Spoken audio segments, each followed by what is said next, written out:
सैफर साजिश थी, अब भी अपने बयान पर खड़े हैं। डोनाल्ड लू अगर सच बोल रहे हैं तो सैफर था क्या? असद मजीद को बुलाकर पूछा जाए, बातचीत नहीं हुई तो सैफर किसने भेजा?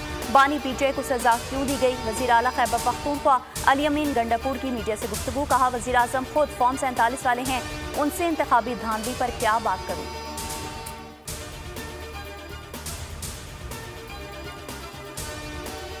सैफर की फिल्म खत्म हो गई, ये बस रीमेक लाना चाहते हैं।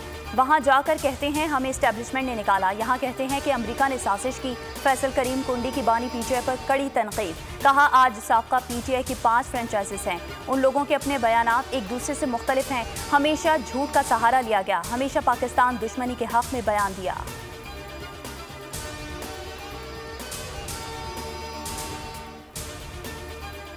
और डेरा इस्माइल खान में खुदकुश हमला, 2 जवान शहीद। ISPR के मुताबिक खुदकुश हमलावर ने सिक्योरिटी फोर्सेस के काफिले को निशाना बनाया।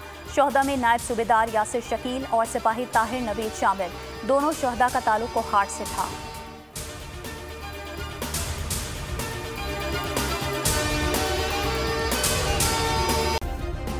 सब्सक्राइब करें और बेल दबाएं ताकि कोई खबर रह न जाए।